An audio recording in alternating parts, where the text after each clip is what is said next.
जनांकिकी अध्ययन का क्षेत्र।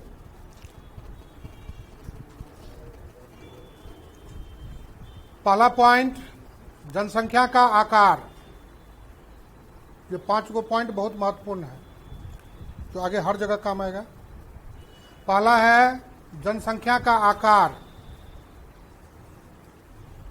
दूसरा है जनसंख्या की संरचना, जनसंख्या की संरचना, तीसरा है जनसंख्या का वितरण, डिस्ट्रीब्यूशन, जनसंख्या का वितरण। चौथा पॉइंट, जनसंख्या को प्रभावित करने वाले तत्व, फैक्टर, जनसंख्या को प्रभावित करने वाले तत्व। और पांचवा है जनसंख्या नीति, जनसंख्या नीति। ठीक है, पांचों को हम लोग बारी बारी से पढ़ेंगे। तो हेडिंग दे दीजिए।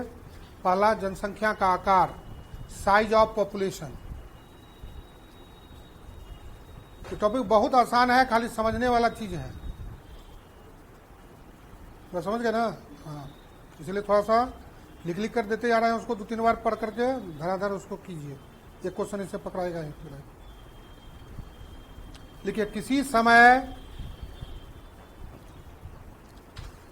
समय कौमा किसी स्थान विशेष में, किसी समय कौमा किसी स्थान विशेष में रहने वाली जन समुदाय की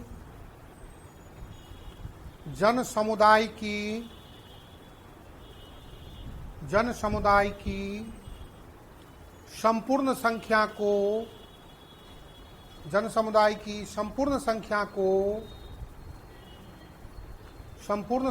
को उस स्थान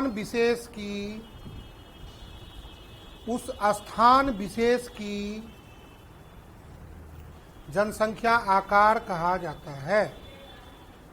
उस स्थान विशेष की जनसंख्या आकार कहा जाता है।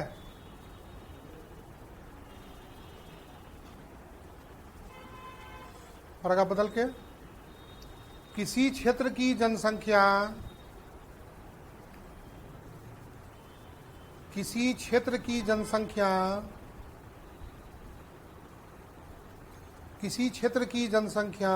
का आकार, किसी क्षेत्र की जनसंख्या का आकार जानने के लिए पहले स्थान, समय तथा व्यक्ति को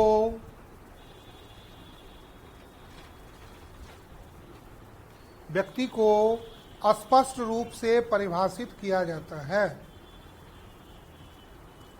व्यक्ति को स्पष्ट रूप से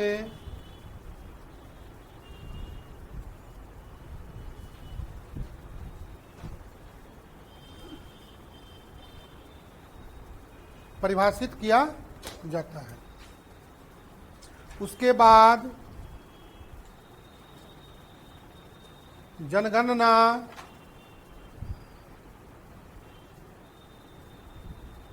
पंजीकरण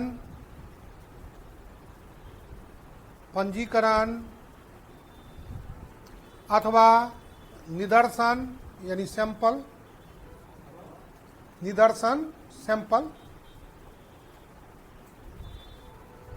यानी कहने का अर्थ हुआ कि जनगणना तो सेंसस हुआ, जो एक एक हर आदमी का ब्यौरा हुआ। सैंपल हुआ ना, सैंपल भी एक मेथड हुआ ना। तो सैंपल के थ्रू, तो इसलिए सैंपल के आधार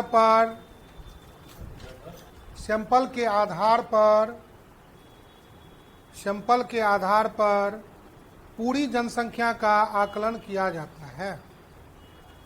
पूरी जनसंख्या का आकलन किया जाता है।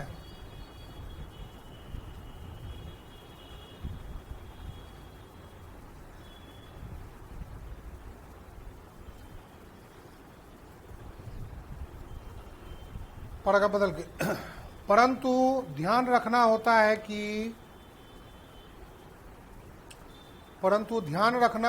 कि उस स्थान अथवा क्षेत्र विशेष की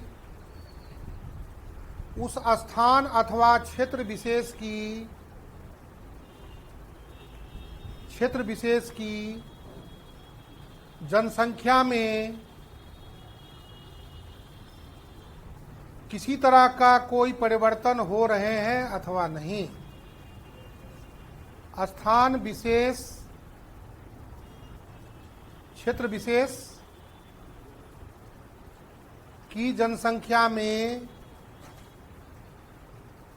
किसी तरह का कोई परिवर्तन हो रहे हैं या नहीं,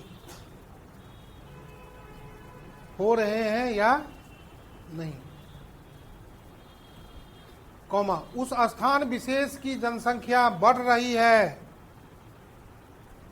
उस स्थान विशेष की जनसंख्या बढ़ रही है या घट रही है, ये अथवा स्थिर है। 3 तरह का सिचुएशन होगा, बढ़ेगा, घटेगा या रिमेन अनचेंज। उस स्थान विशेष की जनसंख्या बढ़ रही है या घट रही है अथवा स्थिर है। Full stop. भविष्य में उस स्थान विशेष की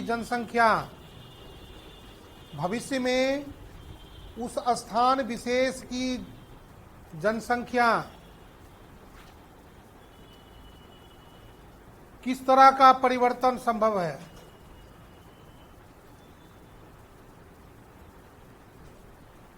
जनसंख्या में किस तरह का परिवर्तन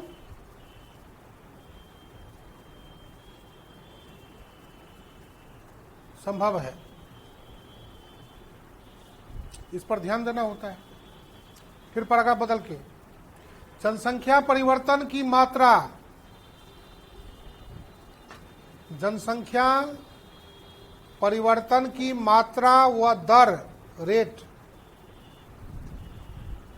जनसंख्या परिवर्तन की मात्रा व दर जानने के साथ साथ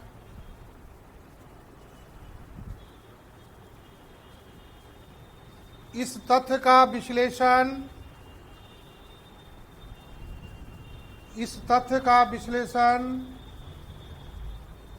करना आवश्यक हो जाता है, इस तथ्य का विश्लेषण करना आवश्यक हो जाता है कि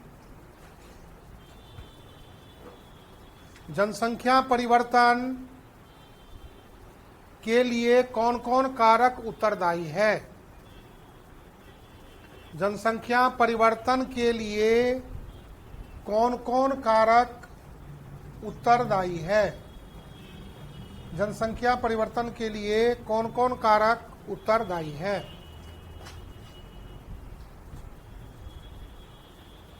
ये कारक जन्म, मृत्यु तथा प्रवास है। ये 3 को बहुत इंपॉर्टेंट हो जाता है। जन्म हुआ, मृत्यु हुआ, प्रवास हुआ,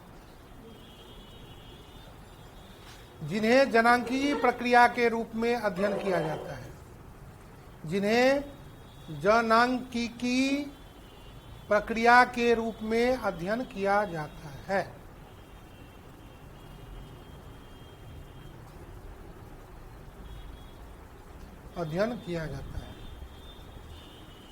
इस तरह से हम लोग का तय होता है कि किस क्षेत्र में कितना जनसंख्या है, आपके गांव में, आपके मोहल्ले में, आपके पंचायत में, शहर के किसी विशेष क्षेत्र में। ठीक है, ये सब आगे चल करके जो फॉर्मूला लगाएंगे उसमें काम पड़ता है, तो सब टर्म बार बार आगे आएगा, इसको ध्यान देंगे। दूसरा टर्म हो गया आपको जनसंख्या की संरचना, कंपोजिशन ऑफ पॉपुलेशन। जनसंख्या की संरचना, कंपोजिशन, जनसंख्या की संरचना, कंपोजिशन ऑफ पॉपुलेशन। ध्यान से लिखिए, जनसंख्या की संरचना अथवा गठन का अध्ययन, जनसंख्या की संरचना अथवा गठन, दोनों के बात हुआ, का अध्ययन करना जनांकिकी का एक दूसरा महत्वपूर्ण विषय है। पहला था आपको आकार था, दूसरा जो हुआ ही संरचना हुआ। जनसंख्या की संरचना अथवा गठन का अध्ययन करना जनांकिकी का एक दूसरा महत्वपूर्ण विषय है। तो पहला महत्वपूर्ण विषय क्या था? आकार था।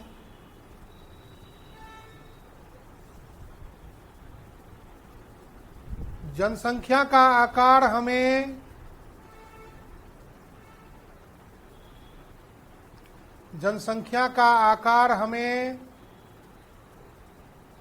किसी क्षेत्र विशेष की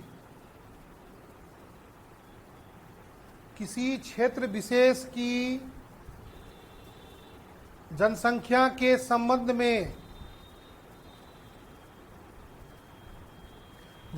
के संबंध में केवल समान जानकारी ही दे पाता है।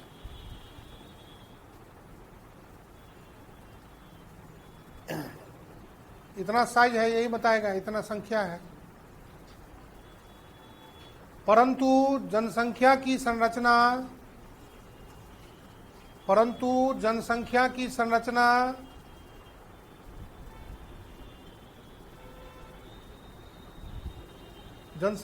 संरचना के अध्ययन से हमें जनसंख्या की संरचना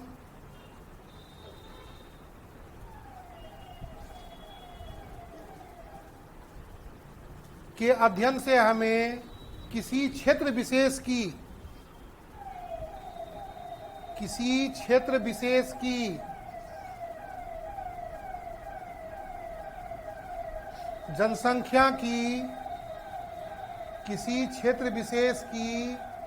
जनसंख्या की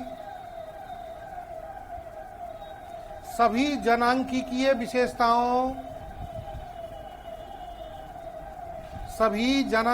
विशेषताओं की स्पष्ट जानकारी प्राप्त होती है। सभी जनांकिकीय विशेषताओं की स्पष्ट जानकारी प्राप्त होती है। बैठो। हाँ जाओ, तो हमारा पूछता कुछ है। देखिए परा का बदल के, दो स्थानों की जनसंख्या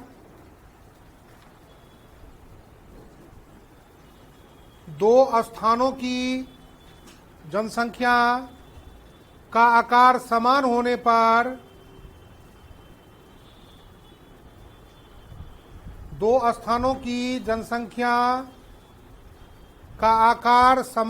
पर भी उनमें आयु, लिंग, जाति, धर्म तथा निवास आदि के आधार पर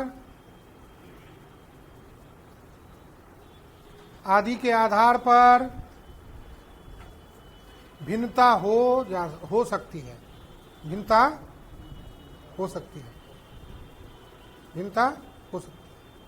जैसे इसको व्यवहारिक एग्जाम्पल द्वारा समझे तो देखिएगा कि जैसे हम लोग एग्जाम दे रहे हैं तो हो सकता है कि कुछ आदमी का फाइनल में नंबर टाई कर जाएगा। अब एक पोस्ट है, तब उसमें नंबर समान है, तो किसको लिया जाए? तो वही फिर अलग अलग तब देखेगा उसमें हिंदी का विषय में क्या हुआ, फिर देखेगा एज किसका ज़्यादा है। 3-4 को, जैसे क्रिकेट देखते हो टाई कैसे होता है, तो टाई मैच में जो जो नियम वैसे ही है। तो कोई जरूरी नहीं है कि दो क्षेत्र विशेष का जनसंख्या समान होगा तो हर तरह से वह इक्वले होगा। सेम पोस्ट पर नौकरी करने वाले प्रत्येक व्यक्ति का रहन सहन एक ही जैसा होगा, खान पीने का तरीका एक ही जैसा होगा, सोचने का तरीका एक ही जैसा होगा, ऐसा कोई जरूरी नहीं। क्या इतिहास को पन्नों में देखे होंगे, 2-4 को आईएएस जिंदगी भर चप्पलें पालते रह गया। अभी आईएएस सबका देख ही रहे हैं पेपर से में क्या हो रहा है। तो मुद्दा को करंट से जोड़ के समझिए। तो एक ही रहने पर कोई जरूरी नहीं है कि ऐसा। तो इसी तरह से जाति के आधार पर होगा, धर्म के आधार पर होगा, लिंग के आधार पर होगा, कुछ ना कुछ उसमें असमानता होगा। संख्या किसी मतलब 20 से कम में उम्र में जनसंख्या ज़्यादा होगा, कहीं 60 से ज़्यादा में जनसंख्या ज़्यादा होगा। नंबर तो सेम है, बात समझ में आया। तो इसका अर्थ ये था। फिर पैराग्राफ बदल के लिखिए। इस तरह जनसंख्या के आकार का अध्ययन, इस तरह जनसंख्या के आकार का अध्ययन यदि जनसंख्या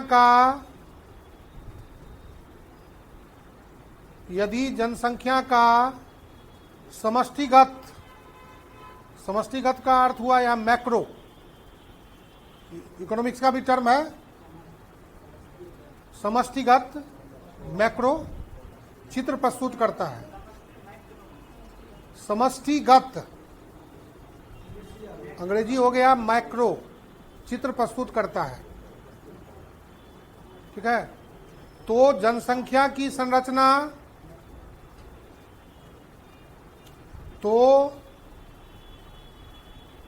जनसंख्या की संरचना का अध्ययन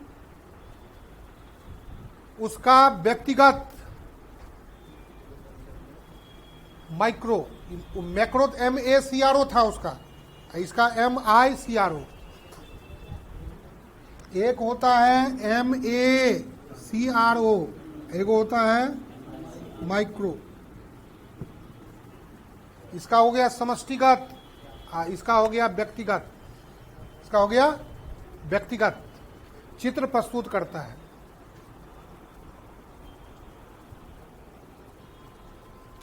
इकोनॉमिक्स का फेमस टर्म है।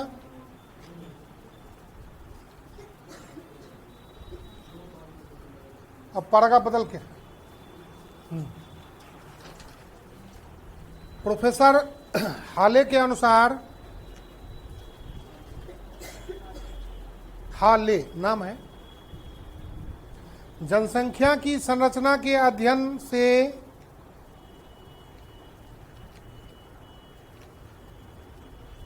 जनसंख्या की संरचना के अध्ययन से निम्न 4 उद्देश्य पूरे होते हैं। निम्न 4 उद्देश्य पूरे होते हैं। निम्न 4 उद्देश्य पूरे होते हैं। पहला,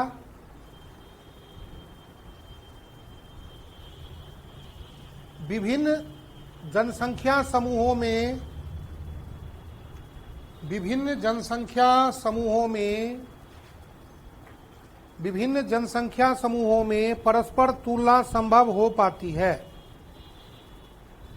विभिन्न जनसंख्या समूहों में परस्पर तुलना हो पाती है, यानी कंपैरेटिव स्टडी हुआ, तुलना हो पाती है। दूसरा, किसी जन समूह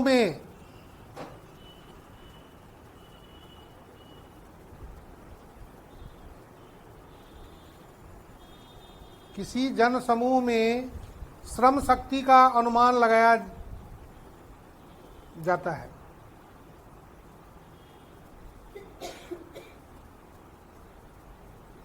श्रम शक्ति का अनुमान लगाया जाता है।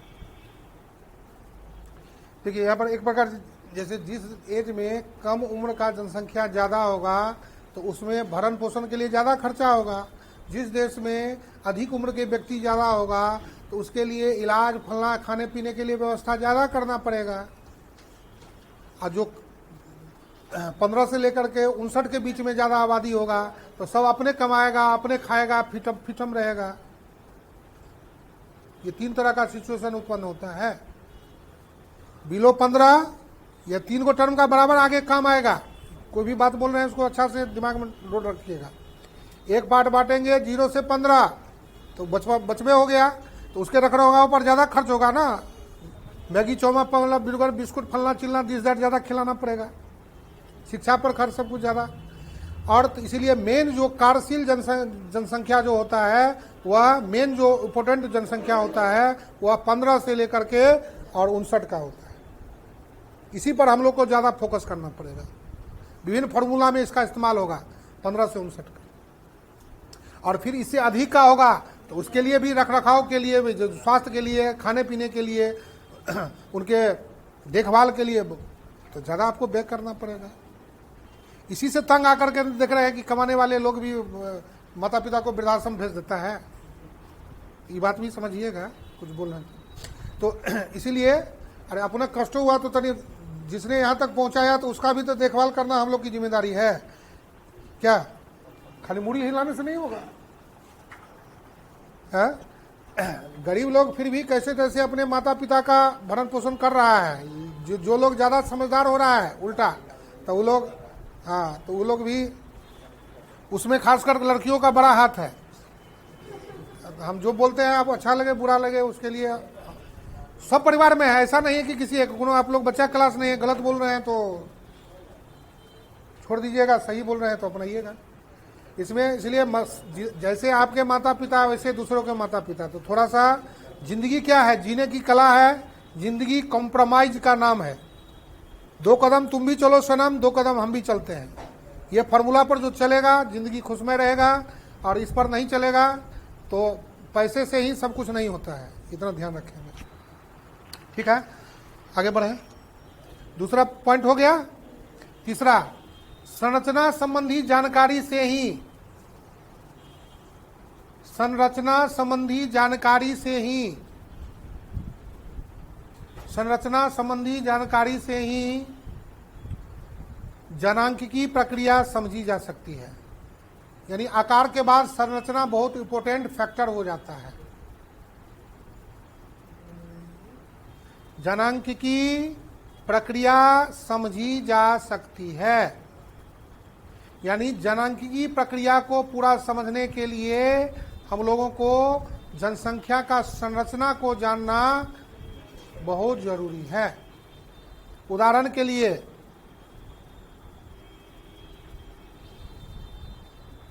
बिना आयु संरचना तथा लिंगानुपात जाने, बिना आयु संरचना माने एज ग्रुप जैसा बांटे, इतना से इतना, इतना से इतना, इतना से इतना, इस तरह। तो बिना आयु संरचना तथा लिंगानुपात जाने हमें जन्म दर एवं मृत्यु दर का अनुमान नहीं लग पाएगा, या अनुमान नहीं लगा सकते हैं। इसके लिए उसका होना जरूरी है। हाँ, आगे सबका काम और आएगा। मृत्यु दर और जन्म दर अनुमान नहीं लगा सकते, क्योंकि किस एज ग्रुप में हो रहा है उसका चाहिए ना संरचना।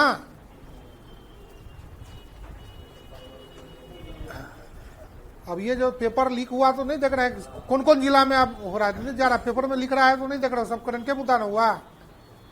पहले था कि अब 38 जिला में हो गया, तब धीरे धीरे छांटेगा ना उसमें कि कौन स्पेसिफिक पहले कहाँ से हुआ, कौन कौन जिला किसका, इस तरह से। तो इस पर अब एक बार 36 हुआ कैसे होगा। इसलिए जन्म दर मृत्यु दर ये सब के लिए। चौथा पॉइंट, संरचना संबंधी सूचनाओं से, संरचना संबंधी सूचनाओं से ही, संरचना संबंधी सूचनाओं से ही सामाजिक ढांचे एवं उनमें आने वाले परिवर्तनों का ज्ञान हो सकता है। उनमें आने वाले परिवर्तनों का ज्ञान हो सकता है कि किस तरह का उसमें परिवर्तन है।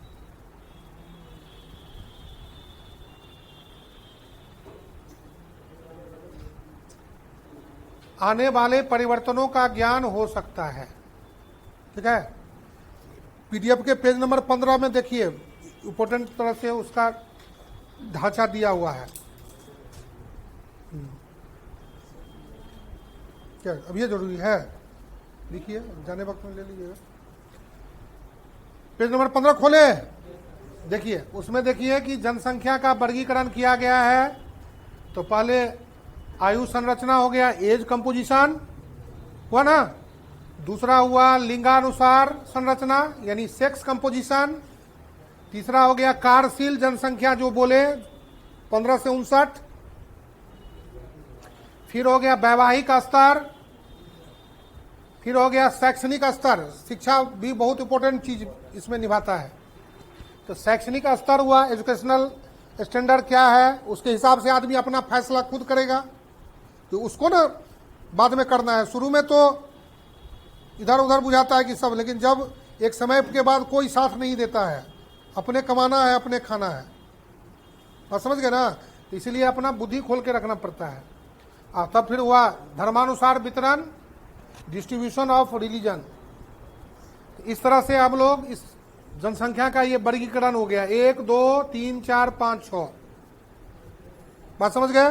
फिर से एक बार जनसंख्या का वर्गीकरण करेंगे आयु माने एज के आधार पर, जैसे 0 से 15, 16 से कितना 24 एज ग्रुप जैसे बांटे, 0 से 15, 16 से, अब तो ओहो वो बात तो एक्यूरेट एक के बार ना हो गया। 0 से 59 जो हो गया तो वो कार्यशील हो गया। हाँ, लेकिन फिर उसमें भी होगा ना 0 से 15, फिर 16 से 24, ठीक है, 10 का हुआ 25, फिर 26 से 35, फिर 36, इस तरह से हुआ। यही जो हो गया एज ग्रुप, आयु संरचना हो गया। कम कम का भी हो सकता है, उससे भी कोई दिक्कत नहीं है। बस समझ गए ना।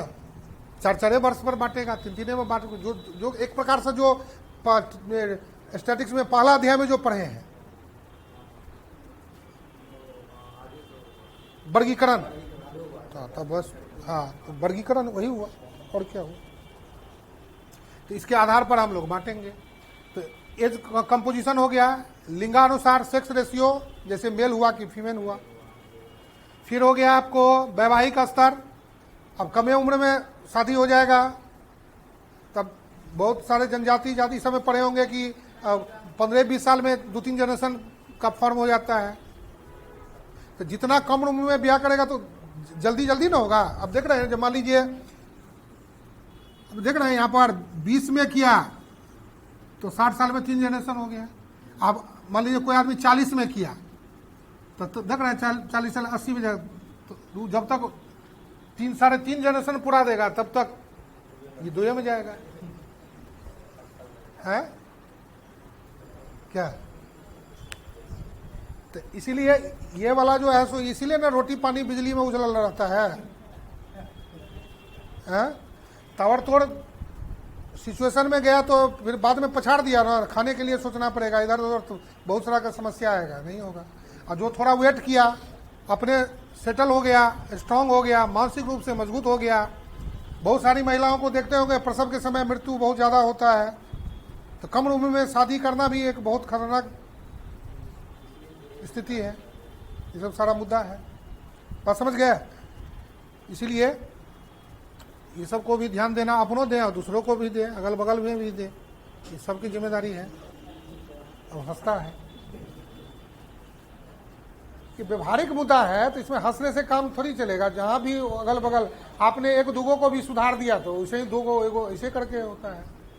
अब तुमको कठिनाई से शिक्षा मिल रहा है, तुम वही अब पड़ोसी, तुमको पैसा हो गया, पड़ोसी को तुम पढ़ने में मदद नहीं कर रहा है, तो तुम जैसा मूर्ख दुनिया में कोई है क्या। अरे जो गलती हमसे हुआ है वही गलती दूसरे देख करके थोड़ा वो बढ़ाएगा, इस तरह से लोग आगे बढ़ेगा। लेकिन सोचता है कि हम बढ़ गए उसको और दवाइए दें।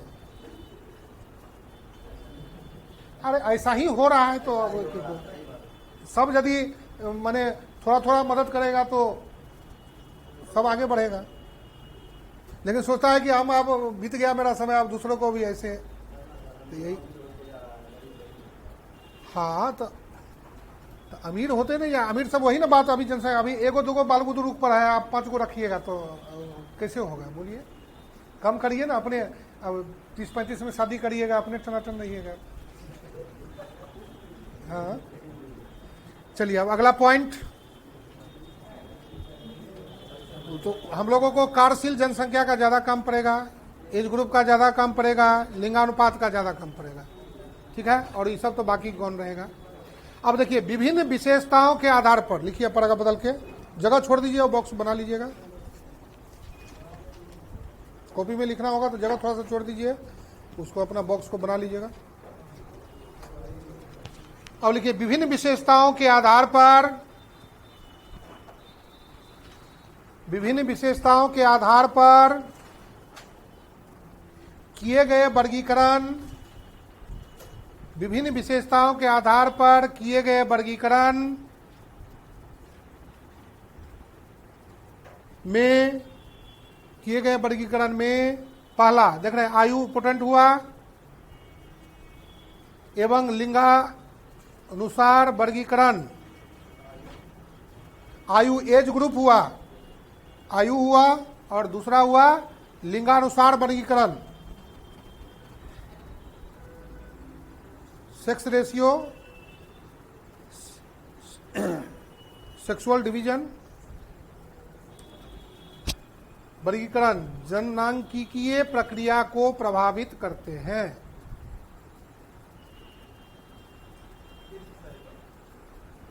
आयु एवं लिंगानुसार वर्गीकरण, आयु एवं लिंगानुसार वर्गीकरण जननांकिकीय प्रक्रिया को प्रभावित करने की दृष्टि से अत्यंत महत्वपूर्ण है। ये दोनों कारक बहुत ज्यादा प्रभावित करता है, ठीक है। जिसको आपको ऐसा ये जो समझाया वही चीज न था।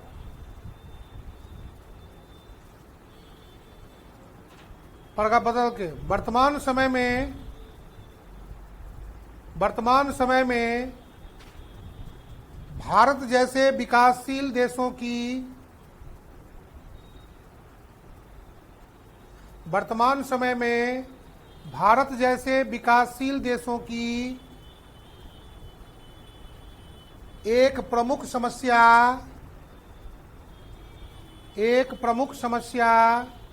यह भी है कि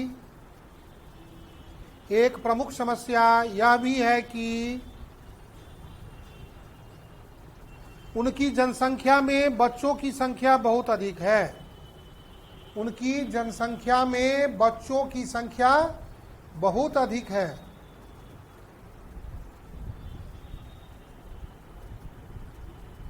जिन पर व्यय तो बड़ी मात्रा में होता है, जिन पर व्यय बड़ी मात्रा में होता है, जबकि उनका उत्पादन में योगदान नगण्य ही रहता है, जबकि उनका उत्पादन में योगदान नगण्य ही रहता है। फिर पैराग्राफ बदल के, किसी देश की जनसंख्या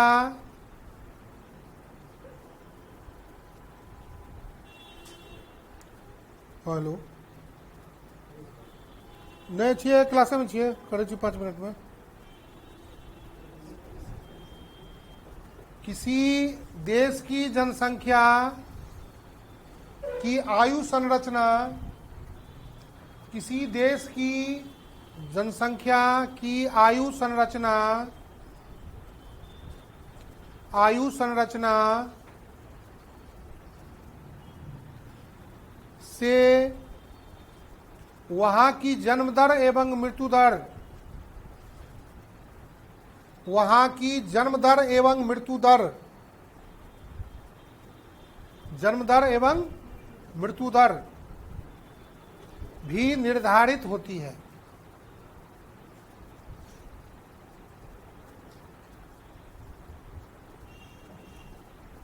किसी क्षेत्र विशेष में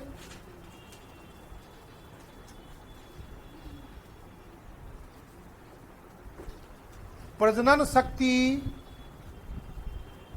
किसी क्षेत्र विशेष में प्रजनन शक्ति की माप,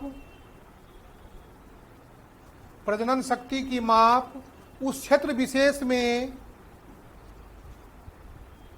उस क्षेत्र विशेष में, उस क्षेत्र विशेष में निवास करने वाली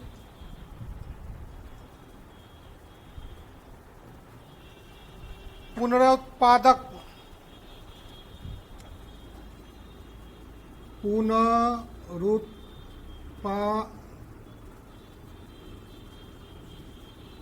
पुनरुत्पादन आयु वर्ग, पुनरुत्पादन का मतलब हुआ कि ऐसा एज ग्रुप जो अगला जनरेशन को प्रोड्यूस करने में सक्षम होगा, उससे मतलब है। अंग्रेजी में उसका मतलब होता है रिप्रोडक्टिव एज ग्रुप। अंग्रेजी लिख लीजिए तो और ज़्यादा समझ में आ जाएगा। पुनरुत्पादन आयु वर्ग, रिप्रोडक्टिव एज ग्रुप। बायोलॉजी पढ़ा है ना, अमीबा कैसे बस वैसे ही। तो वहां से भी जोड़ दो कि स्त्रियों की संख्या क्या है। इस लाइन का बहुत काम आगे पड़ेगा। आयु वर्ग, रिप्रोडक्टिव एज ग्रुप की स्त्रियों की संख्या, स्त्रियों की संख्या के आधार पर किया जाता है, आधार पर किया जाता है।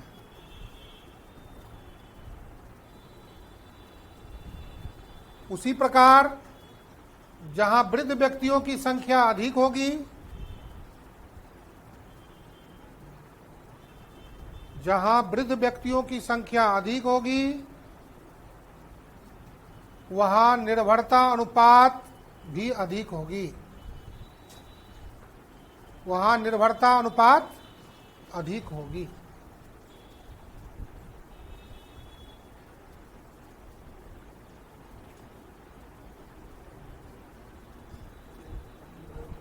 निर्भरता अनुपात अधिक होगी। शुरू में बताया ना कि जब बूढ़े